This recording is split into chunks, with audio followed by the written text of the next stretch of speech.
Eu coordeno essa mesa como representante do Fórum. E para mim é uma grande satisfação estar nesse evento, que é um evento tão significativo porque ele reúne o Fórum, que é integrado por muitas entidades, centrais sindicais, entidades representativas de magistrados, de advogados, de procuradores, de membros do Ministério Público, de sindicalistas, e também de pesquisadores da academia. E sempre me parece que quando a academia se aproxima, como acontece no Fórum, do movimento sindical, de forma tão integrada, dá cheiro de transformação. Então, para mim é uma grande satisfação, na condição de integrante do Fórum, poder estar aqui contribuindo para a organização desse evento e coordenando esta mesa que traz para vocês a conferência de abertura desse evento. Então, eu quero agradecer ao Fórum, agradecer ao UNB, o seu grupo de pesquisa, que são as duas entidades promotoras desse evento, a possibilidade de estar aqui nesse momento que eu considero profundamente histórico, profundamente transformador, para apresentar para vocês o nosso conferencista, que é o nosso querido professor Luiz Gonzaga Beluso. Já foi apresentado, tive a satisfação de ser orientanda do professor Beluso no doutorado de Economia lá na Unicamp e poder conviver com a delícia do pensamento tão sofisticado, crème de la crème, do professor Beluso, que se dispôs, e sempre se dispõe quando convidado, de participar desse encontro para trazer para vocês, sindicalistas, juízes, servidores, magistrados, alunos, procuradores, pesquisadores, trazer para vocês as reflexões que ele tem feito a respeito do capitalismo nowadays, do capitalismo contemporâneo, na sua feição prevalentemente financeirizada, nesse movimento que, segundo expressão dele, estimulado ou movido por um insaciável desejo de acumulação de riqueza abstrata. Essa é uma expressão do professor Beluso quando ele trata do capitalismo. Então, ele vai falar para vocês sobre esse capitalismo contemporâneo e seus impactos, as suas perversidades e os seus impactos nas relações de trabalho, na regulação social do trabalho e, sobretudo, que é o tema do nosso encontro, na terceirização. Mas antes de passar a palavra ao professor Beluso, que terá como debatedor o representante do MUD, do Movimento de Humanos e Direitos, que, aliás, num parênteses, depois rapidamente eu vou falar isso, nós estamos no Fórum desde 2011, quando o Fórum foi constituído. E congregando todas essas entidades e essas representações, o Fórum tem trabalhado muito na resistência, sobretudo, ao PL 4330 e agora ao 87. E neste momento histórico, o Fórum se debruça com o tema da repercussão geral. E ao se debruçar com o tema da repercussão geral, o Fórum discute aqui nesse evento novas ações e novas estratégias para enfrentar agora esse mesmo movimento do capitalismo, no seu desejo insaciável de acumulação de riqueza abstrata, que sai do parlamento e vai para o Supremo Tribunal Federal discutir o papel do TST. Ou seja, o que a repercussão geral vai tratar? Se for vitoriosa, e acreditamos que não, porque na nossa compreensão direito é luta e direito é organização, e o Estado, no caso o Supremo Tribunal Federal, como também a Justiça do Trabalho, é uma condensação material de forças, portanto, as lutas e as tensões que se dão na sociedade perpassam os aparelhos do Estado, e aí o tema da política é um tema fundamental na formação das correlações de força.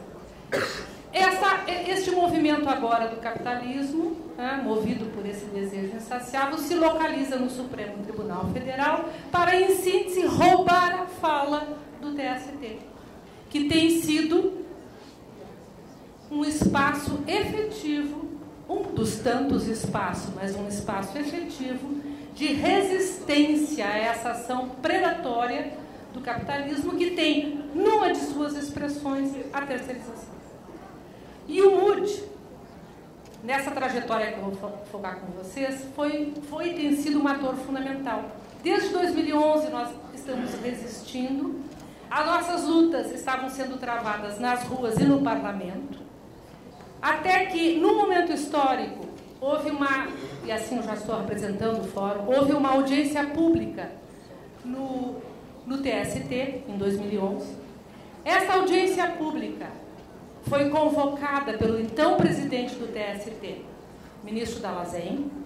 O então presidente do TST convocava essa audiência pública num cenário em que a pressão desse movimento era cancelar, pasme, a 331. E todos nós sabemos o que é a 331, é uma súmula que no vácuo, na ausência de uma legislação brasileira regulamentando a terceirização, o TST sumulou. E ao sumular, uniformiza, porque esta é uma das funções do TST, uniformizou a sua jurisprudência em nível nacional, cancelando a 256, que na prática proibia, isso em 1993, na prática proibia a terceirização,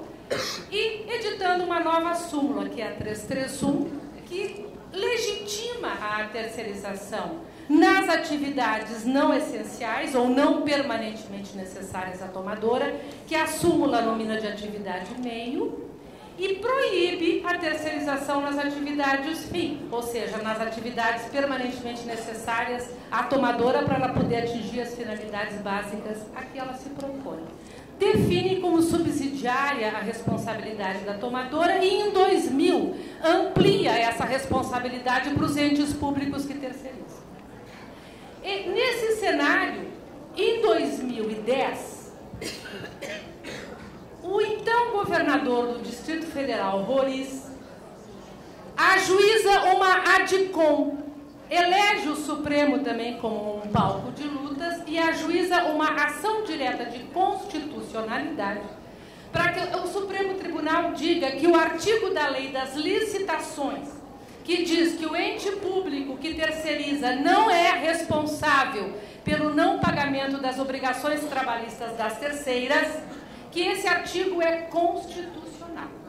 Essa ADICOM tramitou um bom tempo, até que no final de 2010 ela foi julgada por maioria de votos, mostrando a tensão que se dá no Estado, ela foi julgada procedente. E o TST continuou aplicando a sua súmula 331, que em 2000 estendeu a responsabilidade subsidiária nos inadimplementos trabalhistas para os entes públicos que terceirizam.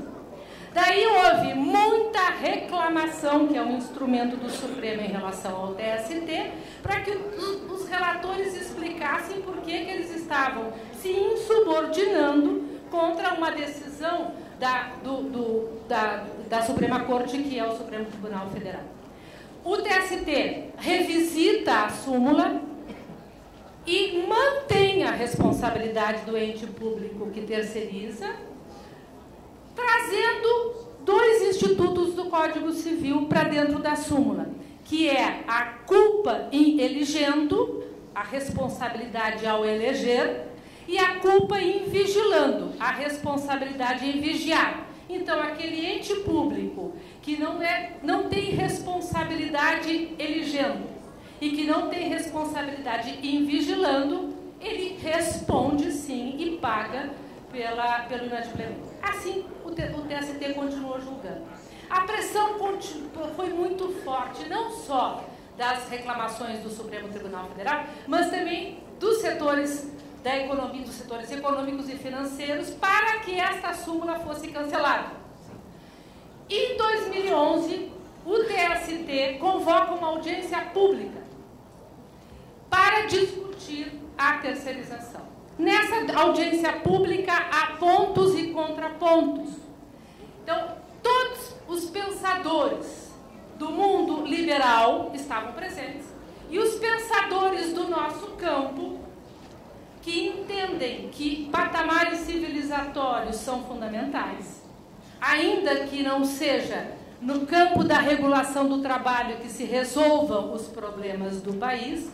sobretudo os problemas econômicos, mas patamares civilizatórios são essenciais. Fomos para essa audiência pública e fomos vitoriosos nessa audiência pública, na correlação de forças que se deu na audiência pública. Terminada a audiência pública, o próprio presidente do TST dá uma entrevista e diz: precisamos avançar em relação a 331.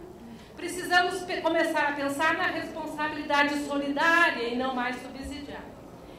Nós do Fórum, hoje Fórum, estávamos nessa audiência pública.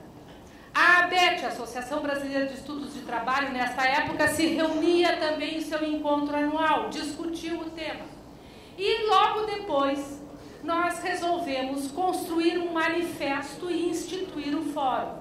E foi um ato político de Brasília, convocado pela CUT, que nos reuniu novamente e nos deu espaço, então, no final de 2011, para nós constituirmos o Fórum com este nome: Fórum Permanente em Defesa dos Direitos dos Trabalhadores Ameaçados pela Terceirização, para congregar todos aqueles que estiveram na audiência pública e que se colocaram contrariamente não só ao cancelamento da 331, contrariamente ao PL 4330 e favorável ao avanço de uma regulamentação que tenha 5 pilares estratégicos. Ou seja, que continue proibindo a alocação de mão de obra, como faz a 331, que continue proibindo a terceirização nas atividades permanentemente necessárias ou essenciais, que amplie a responsabilidade para a responsabilidade solidária, que mantenha o ente público como responsável solidário, que assegure a igualdade de direitos e de condições de trabalho e, sobretudo, na compreensão de que a terceirização não só mata, como discrimina, como desiguala, cinde a classe trabalhadora no chão da fábrica. Então, que assegure a representação dos terceirizados pela atividade preponderante ou pelo sindicato preponderante. Então, esses são os pilares que o Fórum elegeu como pilares estruturantes de uma legislação que possa ser aceita e aliás, existe uma legislação nesse sentido, que está na Casa Civil da Presidência da República,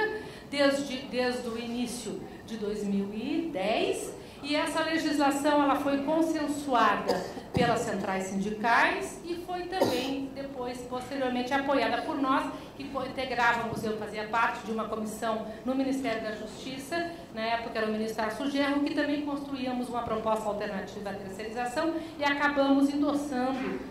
os pilares da proposta das centrais sindicais. Então, foi assim que o Fórum foi constituído. De lá para cá, o Fórum tem se ampliado muito e tem congregado outras entidades e pesquisadores individuais. E agora o Fórum fez um primeiro evento acadêmico no CESIT, eu sou pesquisadora do CESIT, e agora o Fórum amplia para discutir o cenário do Supremo Tribunal Federal e a repercussão geral. E este seminário foi convocado a partir de uma proposta da doutora Gabriela, da professora Gabriela e do núcleo de pesquisas, que ela trouxe essa proposta para uma reunião do Fórum. A reunião do Fórum chancelou integralmente a proposta, montamos uma comissão científica e organizamos esse evento, que é um sucesso, para que possamos, nesse espaço, discutir estratégias para enfrentarmos agora essa nova ação deste capitalismo que é muito criativo e que vai sempre engendrando novas formas de contratar para poder saciar o seu desejo insaciável de acumulação de riqueza abstrata. E assim eu passo a palavra para o meu querido orientador.